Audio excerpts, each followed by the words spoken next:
Assalamualaikum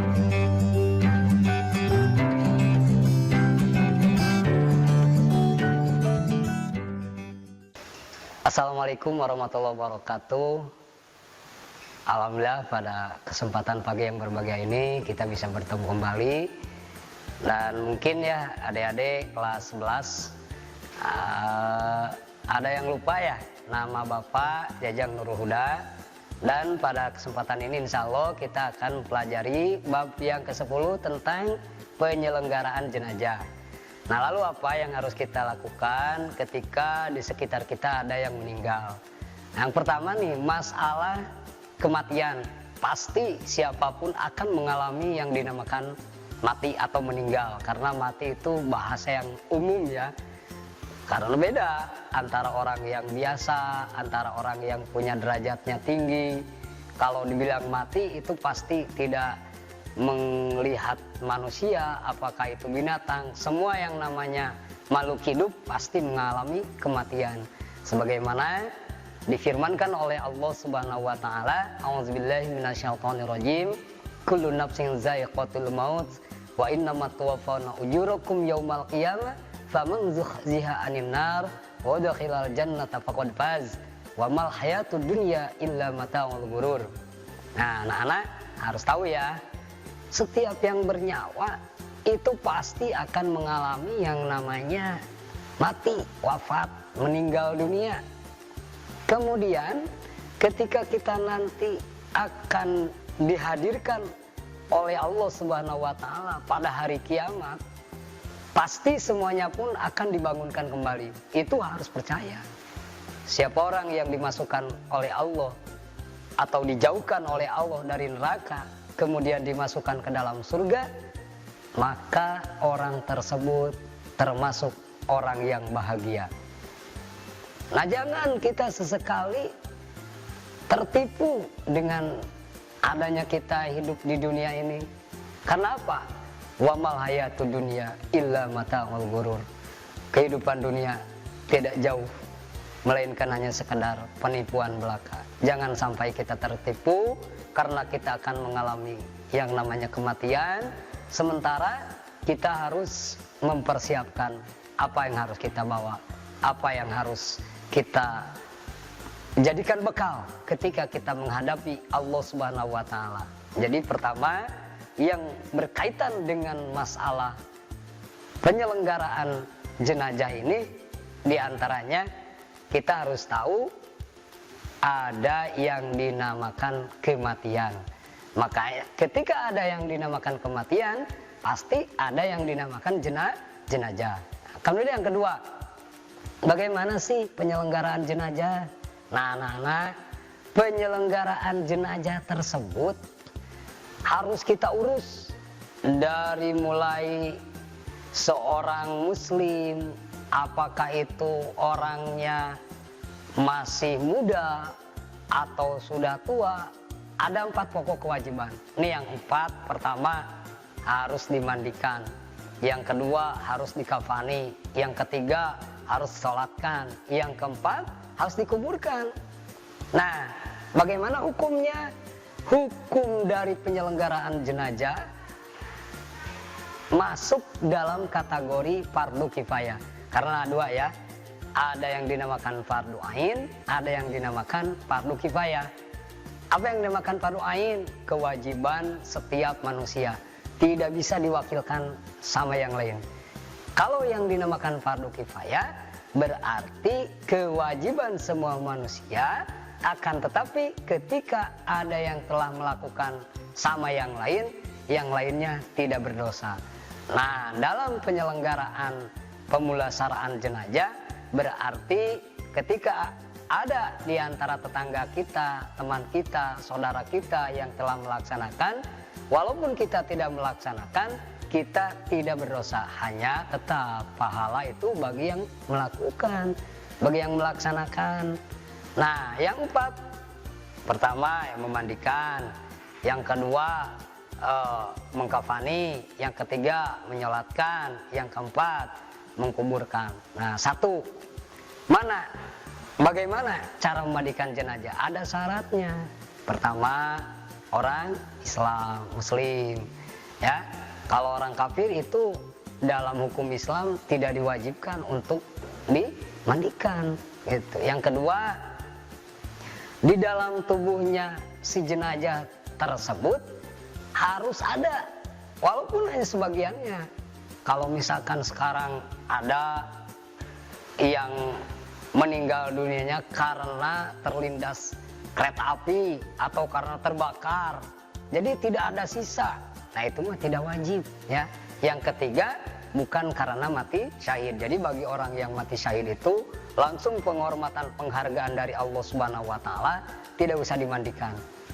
Kemudian bagaimana cara kita memandikan jenazah yang baik? Ya, karena memandikan jenazah tersebut dengan asal pokok hukum, asal seluruh tubuh jenazah terbasahi oleh air. Tapi ada cara-cara yang baik. Mana diantaranya harus dibaringkan di tempat yang lebih tinggi, terhindar dari hujan, jangan di tempat yang terbuka, bahkan sebaiknya harus tertutup, jangan banyak yang nonton, apalagi auratnya terlihat, harus ditutup auratnya. Yang kedua ya, yang ketiga, apa yang ada dalam tubuh jenazah tersebut, terutama dari najis, itu harus dihilangkan, dibersihkan terlebih dahulu. Yang keempat, siramlah seluruh tubuh jenazah sampai mulai dari ujung rambut sampai ujung kaki harus terbasuhi. Yang utama, yang sempurna, cara membasuhinya itu 3 kali ya, 3 kali, apalagi lebih itu lebih bagus ya, supaya lebih bersih. Yang kelima, diwudukan terlebih dahulu. Mewudukan jenazah itu hukumnya sunat, tapi niatnya wajib. Maka ada apa yang dilakukan oleh umat muslim, di situ kita melakukannya sunat, tapi di situ niatnya wajib, yaitu ketika kita mewudukan jenazah, niatnya wajib, tapi cara mewudukannya hukumnya sunat. Itu yang kelima. Dan yang keenam, disirami dengan larutan kapur ya, kapur barus atau dengan wangi-wangian, dengan lain-lainnya, supaya si jenazah tersebut tidak terhina ya, supaya tidak bersih. Kemudian siapa saja orang yang berhak untuk memandikan jenazah? 1, keluarga, dahulukan keluarganya ya, kalau ada yang mampu. Kedua, harus sama jenis kelaminnya, kecuali kalau suami istri tidak apa-apa. Istri kita meninggal dunia, ini misalkan anak-anaknya punya istri nanti ya, kemudian meninggal, tidak apa-apa kita mau memandikannya, asalkan jangan sama orang yang bukan muhrimnya, apalagi sama tetangganya, tidak boleh. Yang terakhir, yang keempat, harus menjaga kerahasiaan jenazah. Apabila jenazah tersebut ada cacat, ada aib, itu harus dirahasiakan. Jangan kita pembarkan ya, dikasih tahu yang lain yang tidak tahu, ketika dia dimandikan ternyata ada sebuah kecacatan. Nah, ini yang 4 tersebut ya, dari mulai memandikan, kemudian mengkafani. Nah, yang kedua nih sekarang, mengkafani. Bagaimana? Ada beberapa hal yang harus kita perhatikan ketika kita mengkafani jenazah. 1, hukum. Bagaimana hukumnya mengkafani jenazah tersebut? Harus sama dengan ketentuannya. Yang kedua, kain kafannya diperoleh secara halal. Jangan asal kain kafan dari mana saja kita ambil, tapi harus benar-benar itu diambil dari harta yang halal. Yang ketiga, usahakan berwarna putih. Lalu bagaimana kalau misalkan warna kainnya itu tidak putih? Ya tidak apa-apa, hanya sebaiknya dengan yang warna putih. Yang keempat, kain kafan harus minimal 1 lapis, dan lebih baiknya untuk laki-laki 3 lapis, untuk perempuan 5 lapis. Kemudian bagaimana tata cara mengkafani? Hamparkanlah selembar tikar dulu di atas lantai. Kemudian yang kedua, rentangkan dulu 5 tali ya, 5 utas tali direntangkan dulu. Yang ketiga, susun lapisan kain ya, 3 lapis untuk laki-laki, 5 lapis untuk perempuan. Yang keempat, di atas kain kafan ditaburi dulu dengan kapur barus dengan wangian. Yang kelima, jenazah diletakkan di atas kain kafan dengan menempelkan kapas cukupnya pada bagian-bagian lubang yang ada ya pada jenazah. Dan yang terakhir, yang keenam, yaitu tubuh jenazah dibungkus dengan kain kafan sampai rapi, diikat. Setelah diikat, dari semua ikatan yang 5 tersebut, dari ujung kaki sampai ke ujung kepala, di situ ada 5 ikatan. Itu yang harus dihafal sama anak-anak, harus diteladani ketika kita nanti hidup di kampung mana saja kita ditempatkan setelah kita berlaku dewasa. Harus siap ya, harus siap untuk melakukan cara pengurusan jenazah. Nah, yang ketiga, selain dimandikan, dikafani, harus disolatkan. Bagaimana cara menyolatkan jenazah? Ada syarat-syaratnya. Di antaranya, 1, yang harus solatkan itu jenazahnya harus orang Islam. Kemudian harus setelah dimandikan terlebih dahulu. Kalau ada jenazah, innalillahi wa inna ilaihi roji'un, misalkan kita mendengar nih, ternyata yang meninggal itu saudara kita, saking kita ingin berbuat baik kepadanya, walaupun belum dimandikan, kemudian kita menyolatkan. Nah, itu tidak bisa, karena tidak sah sholatnya, harus dimandikan terlebih dahulu. Kemudian syarat yang ketiga, jenazah diletakkan di arah kiblat. Jadi jangan di balik badan kita, jangan di belakang badan kita. Itu diantara syarat. Kemudian ada rukunnya. Rukun sholat jenazah diantara ada 8 nih. Yang pertama, niat. Berdiri ya, harus berdiri sholat jenazah, tidak ada ruku, tidak ada sujud. Kemudian yang ketiga, harus takbir 4 kali, melaksanakan takbirnya 4 kali. Di situ nanti ada isinya ya. Setelah takbir pertama kita baca apa, setelah takbir kedua kita baca apa, dan lain terusnya. Keempat, harus membaca surah Al-Fatihah. Kelima, harus membaca sholawat pada Nabi. Yang keenam, mendoakan, harus mendoakan. Yang ketujuh ya, keenam mendoakan jenazah, ketujuh mendoakan kepada keluarga, dan yang terakhir, yang kedelapannya, harus mengucapkan salam. Itu rukun sholat jenazah. Nah, kemudian ada lagi yang dinamakan sunnahnya ketika kita sholat jenazah. Di antaranya jemaah berdiri dengan niat sholat jenazah. Niat berdiri dulu semuanya. Kemudian yang kedua, sunatnya takbir yang pertama ya, takbir yang pertama harus membaca surah Al-Fatihah. Takbir yang pertama. Setelah takbir yang pertama, kita baca surah Al-Fatihah. Kemudian takbir lagi, yaitu takbir yang kedua, kita baca sholawat.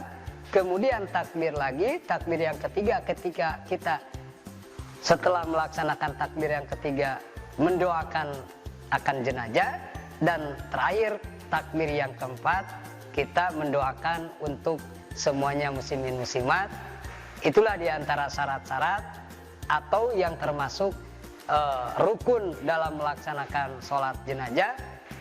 Bahkan kita terakhir harus membaca salam, karena yang dinamakan sholat pasti ada takbir dan ada salam. Dan yang terakhir, jika jenazahnya laki-laki, imam berdiri sejajar ya dengan kepala jenazah. Jika jenazahnya perempuan, imam berdiri sejajar dengan bagian tengah dari si jenazah tersebut. Itu diantara yang harus diketahui tentang mulai kita memandikan, kemudian kita mengkafani, kemudian juga kita menyolatkan jenazah ya. Nah, yang terakhir, Apakah cukup dengan yang 3? Tidak. Kita butuh yang keempat. Bahkan itu yang keempat pokok, harus menguburkan. Harus menguburkan. Bagaimana waktu menguburkan jenazah? Kapan waktunya? Kapan saja.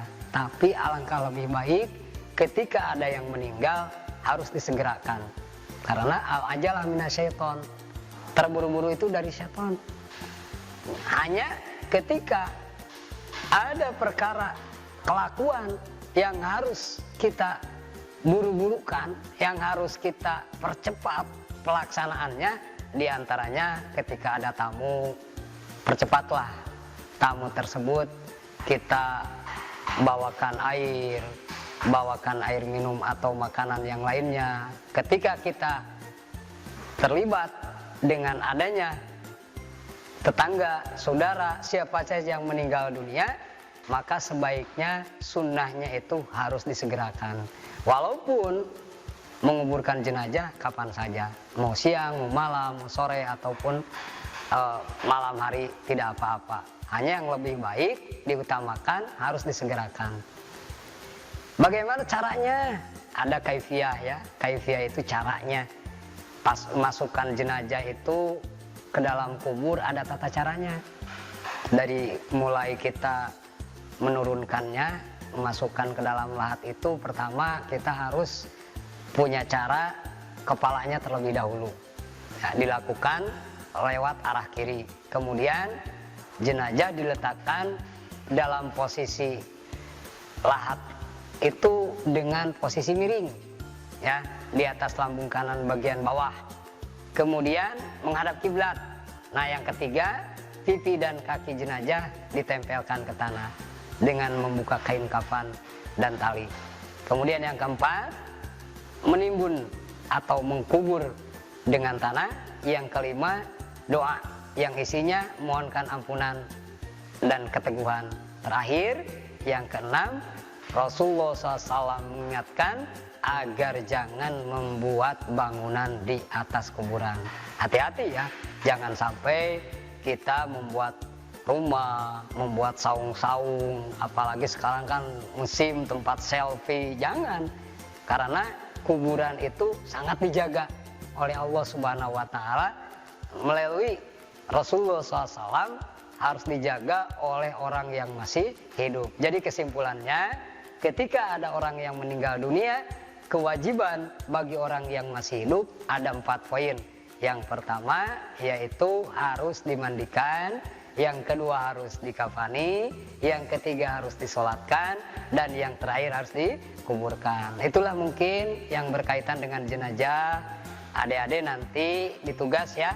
Yang pertama tugasnya harus menyiapkan materi. Harus menyiapkan materi sebelum kita beranjak nih. Nantinya takut lupa ya, takut lupa Bapak. Karena apa? Masih ada yang berhubungan dengan jenazah, yaitu takziah. Berarti menghibur. Kita harus menghibur, mengunjungi, menghibur keluarga yang meninggal dunia tersebut. Harus kita berikan support supaya mereka tidak merasa bersedih. Itulah diantaranya. Karena punya tujuan memberikan bantuan moral, atau bahkan kalau ada kita kasih materi untuk mengurangi kesulitan-kesulitan dari keluarga jenazah tersebut. Menghibur dan menguatkan agar keluarga jenazah sabar, tabah menerima apa yang diberikan oleh Allah. Menghibur dan menguatkan agar keluarga jenazah sabar dan tabah. Tabah. Mana diantaranya?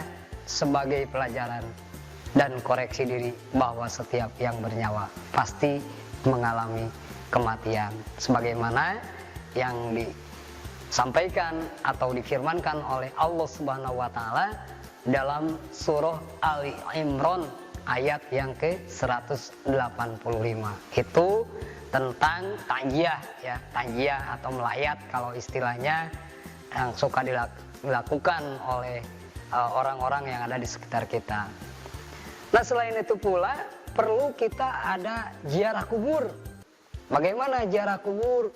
Ziarah kubur itu mengunjungi kuburan kaum muslimin pada umumnya dengan tujuan untuk melihat, membersihkan kuburan, mendoakan ahli kubur. Jangan meminta kepada ahli kubur, apalagi memintanya pada pekuburan ya.